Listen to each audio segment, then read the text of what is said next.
Hey Midnights. Thank you for listening to Midnight Overdose. Where are you listening from? Our next story, The World Devoured, a descent into the zombie hellscape. The coppery tang of blood was the first thing Neali registered, even before his eyes fully opened. It wasn't his own, not yet, but it permeated the air, thick and cloying, a metallic promise of what was to come. He lay tangled in his sheets, the muffled sounds of the city outside usually a comforting hum. Today, it was a discordant symphony of guttural roars and frantic screams that clawed at his sanity. Neali jolted upright, his heart hammering against his ribs like a trapped bird. The screams were no longer distant, but immediate, echoing up from the street below his apartment in a quiet suburb of Boston, Massachusetts. He scrambled to his window, pushing aside the heavy curtains. The scene that unfolded made the blood drain from his face, leaving him cold and clammy. A woman, her face a grotesque mask of rage and hunger, tore at the throat of a fallen man. Her movements were jerky, inhumanly fast. His screams, a wet gurgle, died in his throat, replaced by a sickening silence. Then, with a chilling speed, the woman's head snapped up, her vacant eyes scanning the street. Her mouth, smeared with crimson, stretched into an impossible, rictus grin. More figures emerged from alleyways, from parked cars. They moved with a lurching, predatory gait, their limbs flailing, their jaws agape. A man, his tie askew, stumbled, and was immediately set upon by three of the creatures, their tearing teeth a blur. The sounds were unholy, the wet tearing of flesh, the guttural snarls, the desperate, dying gasps. Neali recoiled, pressing himself against the wall, the stench of fresh gore seemingly wafting up even to his fourth-floor window. This wasn't a riot. This wasn't a bomb. This was something else entirely, a primal savagery unleashed. The horror of it was not just the violence, but the utter senselessness, the animalistic ferocity that had replaced human consciousness. Before the world bled, Neali was a creature of quiet routines. A librarian at a bustling university library in Boston, he found solace in the hushed reverence of turning pages, the dusty scent of old knowledge. His life was a carefully curated collection of first editions and obscure historical texts. He lived in a small, well-ordered apartment, a sanctuary from the often chaotic outside world, filled with the gentle glow of reading lamps and the soft scratching of his fountain pen. His greatest battles were with overdue finds and the occasional misplaced bibliography. He'd often imagine himself a knight in a forgotten tale, but his sword was a bookmark, and his armor was a tweed jacket. Little did he know, a far more brutal reality was about to demand a different kind of heroism. The news channels, those flickering beacons of a world now in rapid dissolution, confirmed his worst fears. Reports, fragmented and hysterical, poured in from every continent. Tokyo, a neon-drenched cityscape, became a canvas for arterial spray. New York, a concrete jungle, echoed with the screams of the hunted. Cairo, its ancient streets, filled with the shambling dead. London, Sydney, Berlin, the names blurred into a terrifying litany of destruction. The infection, whatever it was hyper-aggressive, transforming its victims in minutes. A bite, a scratch, even contact with infected bodily fluids, was a death sentence. The world was being devoured, limb by agonizing limb. Days dissolved into a blur of raw terror and gnawing hunger. Neali's apartment, once a sanctuary, became a fragile cage. He moved like a ghost, his every movement a desperate attempt to avoid detection. The screams outside were constant, the low growls a perpetual bass note to the symphony of despair. He raided his neighbors' apartments, driven by the primal urge to survive. Canned goods, bottled water, a rusty wrench he found in a toolbox, these became his treasures. Each discovery was a small victory against the encroaching tide of oblivion. The silence, when it came, was almost worse than the noise. The city, once a vibrant tapestry of life, was now a charnel house. The silence spoke of widespread death, of entire blocks consumed, of humanity eradicated. He decided to venture out, the gnawing hunger in his gut overriding his paralyzing fear. The streets were a nightmare made real. Cars lay overturned, their windows shattered. Shop fronts were smashed, their contents strewn across the pavement.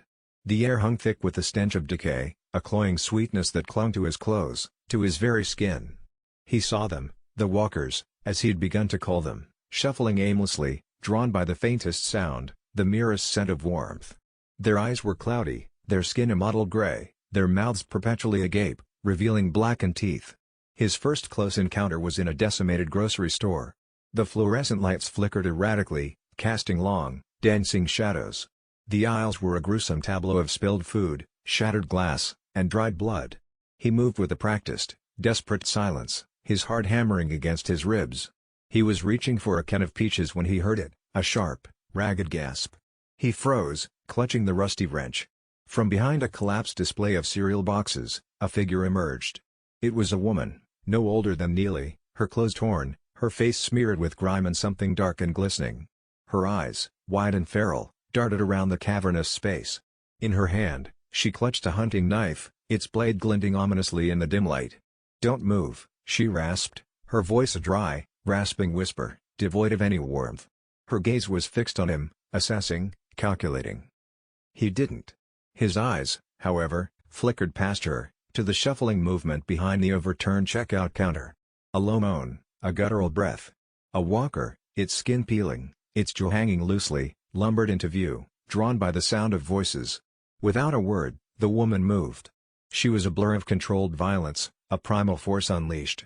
Her knife flashed, plunging deep into the walker's skull with a sickening crunch. She pulled it free with a wet thwack, the sound echoing in the oppressive silence. The creature collapsed, twitching, its limbs spasming for a few agonizing seconds before falling still. She turned back to Neali, her chest heaving, the knife still clutched in her hand, its blade now slick with gray matter. "Name's Lena," she said, her voice still rough.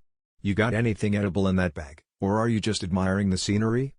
Lena's existence was a kaleidoscope of transient spaces. A photojournalist, she chased conflict and crisis, her camera a shield and a window to the raw, unfiltered truth. She'd just returned from a volatile assignment documenting post-conflict reconstruction efforts in a small town in rural Kentucky, her bags still packed with the grit and smoke of faraway places. Danger was her constant companion, and solitude her chosen state. Her past was a tightly sealed vault, hinting at a life marked by hardship and a fierce independence. She trusted no one completely, relying only on her instincts and the click of her shutter. Now, her lens was focused on pure, unadulterated survival. Neali, still reeling from the sudden, brutal efficiency of her kill, managed a weak nod, gesturing to the small backpack he'd managed to scavenge. Lena moved forward, her gaze cold and piercing. She rummaged through his meager supplies, her eyes never leaving his face. She took a can of beans, a bottle of water, and then, surprisingly, handed back the rest. "Follow me," she commanded, her voice leaving no room for argument. "You're too loud to be out here alone. You'll get yourself killed, and then you'll just be another one of them." Lena was a creature of stark efficiency, a survivor forged in the crucible of unimaginable horror. She moved through the infested streets with an almost predatory grace, her senses acutely tuned to the shifting landscape of death. She rarely spoke of her past, but her eyes held a profound weariness, a knowledge of suffering that went beyond the current apocalypse. Neali learned quickly that she measured every interaction by its utility, every decision by its contribution to survival. Her methods were often brutal, her logic uncompromising, but she was undeniably effective. She dispatched walkers with a chilling precision, each kill a swift, silent testament to her adaptability. They moved together, a tentative, unspoken alliance formed out of necessity. The days blurred into a monotonous cycle of scavenging, moving, and constant vigilance. The stench of decay was their constant companion, the distant roars of the walkers their lullaby. Neali, once a man of quiet intellectual pursuits, found himself adapting, learning to read the subtle signs of danger, to move with a quiet caution he'd never known. Their alliance, however, was about to expand. One sweltering afternoon, they found themselves seeking refuge in a ransacked pharmacy, its shelves a chaotic jumble of overturned bottles and discarded medical supplies.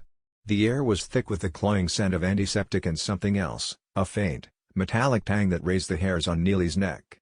As Lena moved to clear a path through the debris, a sudden, frantic banging echoed from the storeroom at the back. Lena froze, her knife already in hand, listening. Neali, gripping his trusty wrench, cautiously pushed open the creaking door. Inside, huddled amidst broken shelves and shattered bottles, was a young man, barely out of his teens, his face pale with terror. He was clutching a tattered first aid kit to his chest, his eyes wide and brimming with unshed tears. "Please," he whimpered, his voice cracking, "don't hurt me. I'm a medic student. I can help. I swear, I can." Kai, a bright-eyed medical student in his third year at a university in Los Angeles, was the antithesis of the hardened survivor. His days were a blur of anatomy lectures, late-night study sessions in the library, and the nervous anticipation of his first clinical rotations. He was brimming with an almost naive optimism, driven by an earnest desire to heal, to alleviate suffering. His apartment in West Hollywood was filled with dog-eared textbooks, instant coffee stains, and the faint scent of antiseptic. He had a girlfriend, a comfortable future, and the quiet certainty that his life would be spent saving others. The most gruesome thing he'd encountered was a cadaver on the dissecting table. Now, the cadavers walked. His name was Kai. He was a trembling mess, prone to fits of uncontrolled sobbing when the terror became too overwhelming. He was a stark contrast to Lena's cold efficiency, a constant reminder of the fragile humanity they were all desperately clinging to. Kai saw the horror, but he still tried to mend it. His knowledge of basic medical care, though limited, proved invaluable. He could clean a wound, set a splint, and offer a quiet, comforting word that Lena refused to give. He was a vulnerable anchor in their rapidly hardening world, a stark reminder of the innocence that had been brutally ripped away from them all.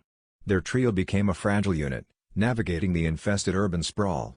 The screams and gurgles of the walkers were their constant soundtrack, the decaying landscape their new reality.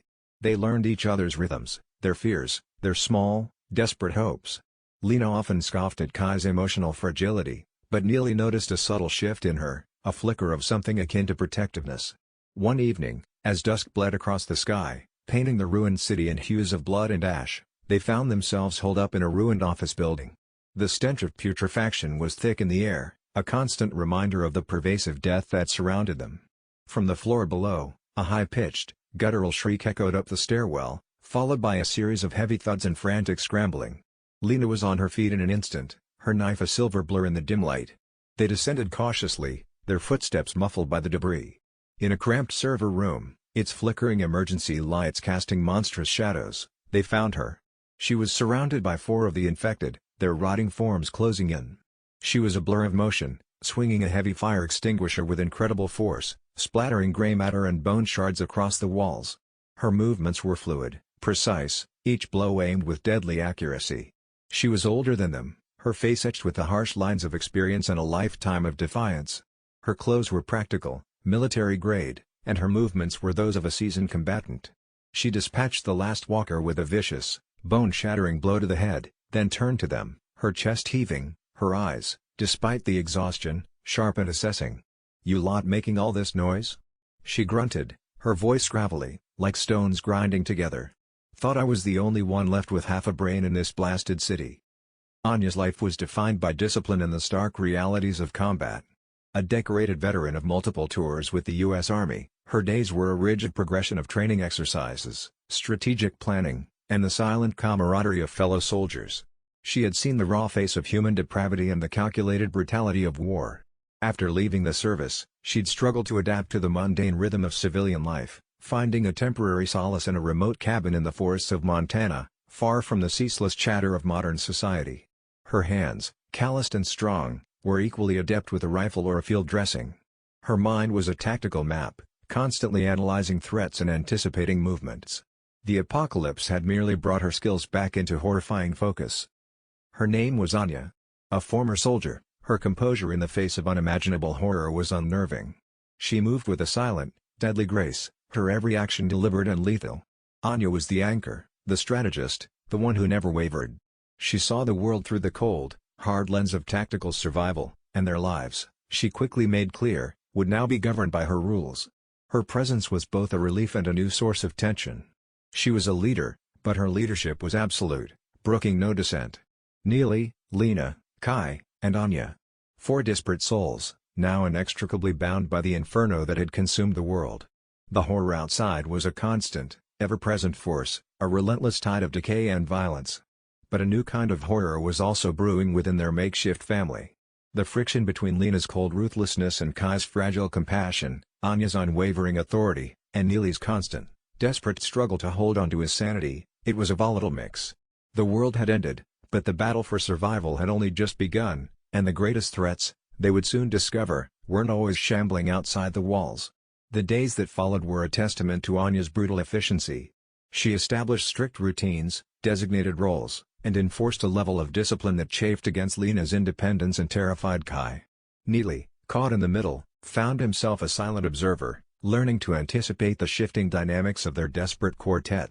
Anya, with her knowledge of military strategy and urban warfare, led them through the treacherous labyrinth of the city, always seeking the path of least resistance, the route with the fewest hostiles. Their primary objective, Anya declared, was to find a secure, defensible location, ideally one with access to resources. They moved from one abandoned building to another, each a temporary haven, each a testament to the swift, brutal collapse of civilization. They scavenged relentlessly, their hunger a constant, gnawing presence. Every discarded can, every untouched bottle of water, was a prize. One afternoon, a scouting mission led them through what was once a bustling commercial district. Now, it was a silent, macabre art exhibit of death. A bus, its windows shattered, lay on its side, surrounded by a dozen walkers, their movements sluggish in the sweltering heat. The air was thick with the scent of putrefaction, a sickly sweet odor that clung to their nostrils. Anya held up a hand, signaling them to stop. "Too many," she whispered, her voice low. "We circle around. No direct engagement unless absolutely necessary." Lena, however, had spotted something. "Look," she murmured, pointing to a small, independent hardware store, its metal grates partially pulled down. "Tools. Maybe even weapons." Anya hesitated. "Risky. That concentration of hostiles." "We need supplies," Lena cut in, her eyes hard. "We can't just keep running from everything." Kai, ever the nervous one, shifted uneasily. "But what if they hear us? There are so many." "We go in quiet," Anya finally conceded, her jaw tight. "Lena, you take point. Neali, you cover her. Kai, you stay central, ready to patch us up if things go sideways." The plan was simple, brutal, and effective. Lena, a ghost in motion, slipped through a gap in the grates, her knife already in hand. Neali followed, his wrench clutched so tightly his knuckles ached. The interior of the store was a dust-filled tomb, the air heavy with the scent of metal and decay. They moved silently, their footsteps barely disturbing the dust. Lena, with her keen eye, quickly identified a display of machetes and axes. As she reached for one, a loud clatter echoed from the back of the store. Kai, startled by a falling display of nails, had knocked over a shelf. The low growls began immediately. From behind the aisles, from beneath the overturned displays, the walkers emerged. Their numbers seemed to swell, their vacant eyes fixing on the source of the sound. "Damn it, Kai," Anya hissed, already moving, her military training kicking in. The fight was a chaotic, brutal symphony of grunts, snarls, and the wet thud of blunt force. Lena was a whirlwind of steel, her chosen machete flashing, severing limbs and cleaving skulls with terrifying speed. Neali, fueled by a primal surge of adrenaline, swung his wrench with desperate force, each blow a prayer against oblivion. He felt the jarring impact against bone, the sickening spray of viscous fluid. He gritted his teeth, forcing down the bile rising in his throat. Anya, her face grim, moved with chilling precision, her pistol spitting fire, each shot a fatal punctuation mark. She conserved her ammunition, aiming for headshots, dropping walkers with ruthless efficiency. Kai, paralyzed by fear for a moment, suddenly sprang into action. He dodged a lunging walker, grabbing a nearby first aid kit, his medical instincts overriding his terror. The walkers were relentless, their numbers seemingly endless. One clawed hand grazed Neali's arm, leaving a shallow, burning scratch. He cried out, more from disgust than pain. Lena, seeing it, immediately spun, her machete whistling through the air, decapitating the offending creature. "Keep moving," Anya barked, reloading her pistol with practiced ease. "To the back, there's a service exit." They fought their way through the tide of the undead, their movements desperate, their breaths ragged. The air filled with the coppery stench of blood and the sweet, putrid odor of decay. Neali felt the burning sensation in his throat, the metallic taste of exertion. He glanced back, seeing a walker's teeth scrape his leg, tearing a strip of his trousers. He stumbled, but Lena's strong hand grabbed his arm, pulling him forward. They burst out into a narrow alleyway, gasping for breath, their bodies aching, their minds reeling. The sun, a lurid orange in the smoke-hazed sky, cast long, grotesque shadows. That, Anya stated, her voice surprisingly calm despite the recent onslaught, was a mistake. Lena wiped blood from her face, her eyes still burning with the adrenaline of the fight. "We got supplies. And we learned a few things." Kai, his face pale and clammy, was already patching up Neali's scratch with shaky hands, his medical training taking over. It's shallow. But we have to disinfect it thoroughly. And keep an eye on it." Neali felt a tremor of fear. A scratch. That's all it took. The smallest breach in the skin, and the monstrous change could begin. "We need a safer place," Anya declared, surveying the desolate cityscape. "This city is a death trap. We need to get out."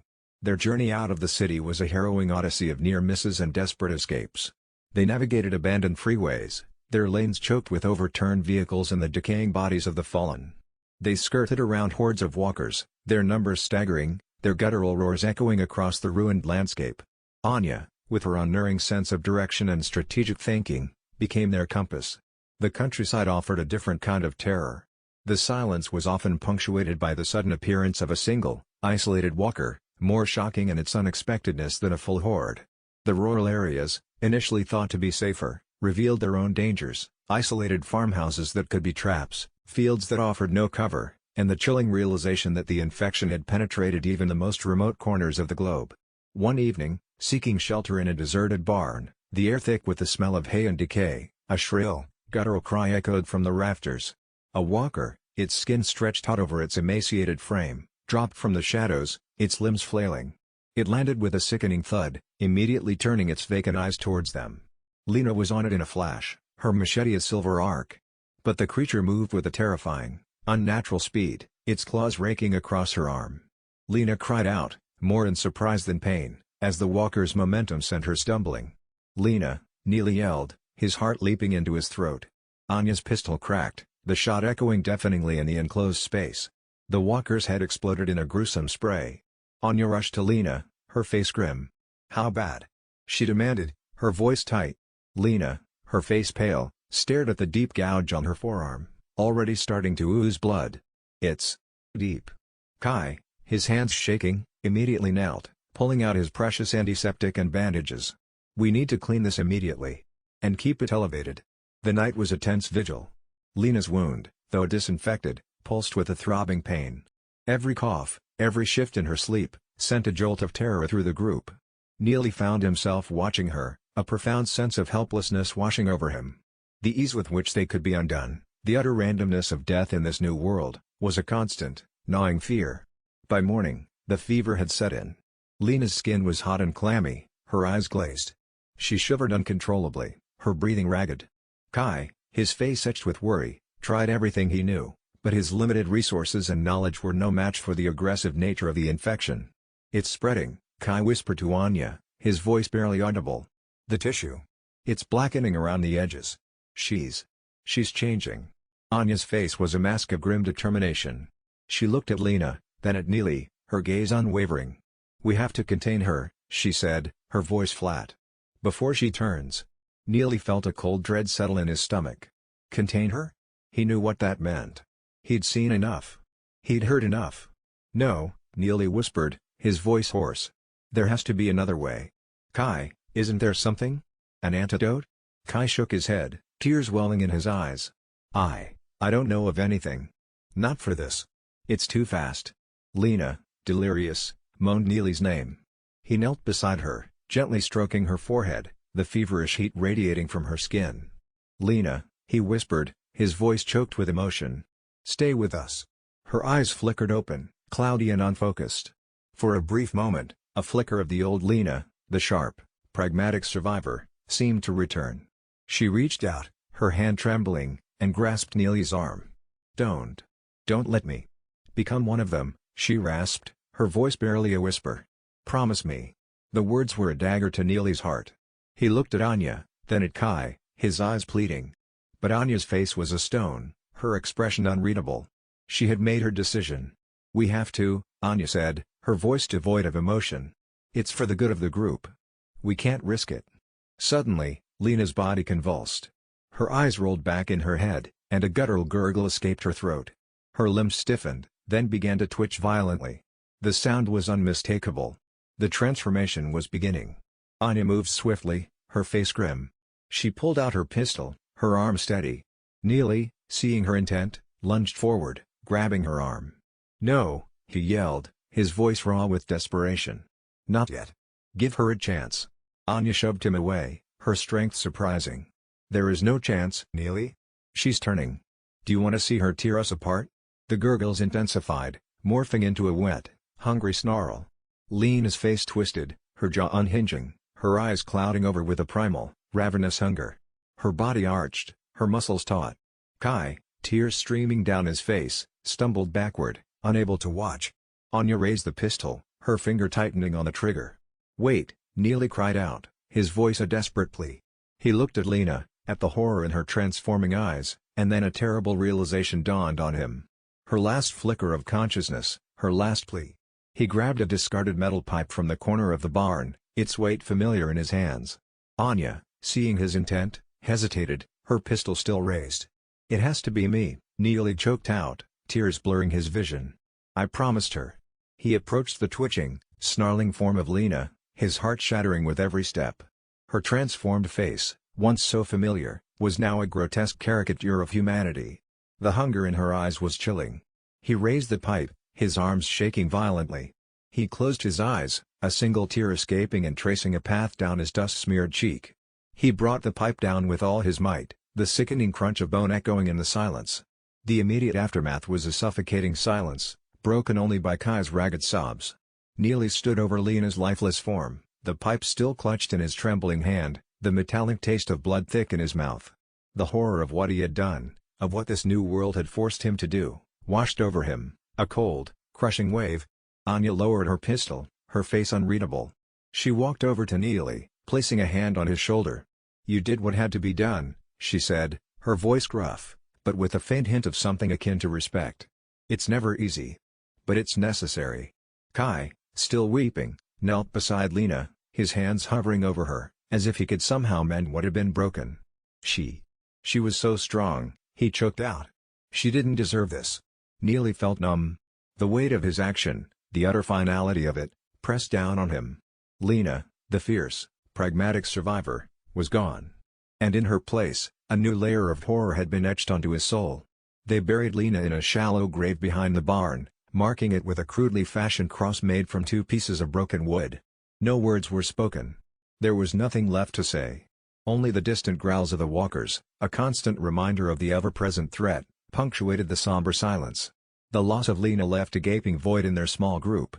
Her efficiency, her ruthless pragmatism, had been a harsh but necessary counterpoint to Kai's vulnerability and Neali's lingering humanity. Now, it was just the 3 of them, a more fragile, more desperate trio. Anya's resolve, however, only hardened. "We move on," she stated the next morning, her voice devoid of any sympathy. "Grief is a luxury we cannot afford. We learn from this. We adapt. We survive." Their journey continued, a relentless march through a world consumed by death. They traversed ruined towns, skirted around smoldering cities, and navigated desolate stretches of highway. The landscape was a testament to humanity's fall, a macabre canvas of overturned vehicles, shattered buildings, and the ever-present, shambling forms of the infected. Anya drilled them mercilessly. She taught Neali how to conserve ammunition, how to clear a building, how to read the signs of an approaching horde. She pushed Kai to overcome his fear, forcing him to confront the horrors of the infected, to learn how to defend himself, even if awkwardly. She was a demanding, unforgiving instructor, but her lessons were vital. "The world doesn't care about your feelings, Neali," she'd bark, her eyes sharp. "It only cares about your survival. Adapt, or you become another one of them." Neali found himself changing, hardening. The gentle librarian, who once recoiled from violence, now swung his pipe with a grim determination. The sounds of breaking bone no longer churned his stomach as violently. The constant exposure to death had desensitized him, replaced his initial horror with a cold, desperate pragmatism. He recognized the change within himself, and it terrified him, even as it enabled him to survive. One afternoon, as they were making their way through a suburban neighborhood, its houses standing empty and desolate, a chilling sound reached their ears, a high-pitched, almost animalistic wail. It wasn't the guttural roar of a typical walker. This was something else, something more unsettling. Anya immediately held up a hand, her eyes scanning the surroundings. "Listen," she whispered. "That's not a normal infected. That's different." They moved cautiously towards the source of the sound, their hearts pounding. The wailing grew louder, more frantic, laced with a disturbing quality of despair. They rounded a corner and stopped dead. In the middle of a manicured lawn, surrounded by a dozen inert walkers, stood a creature that defied description.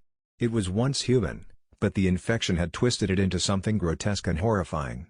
Its limbs were elongated, its skin stretched taut over bulging muscles.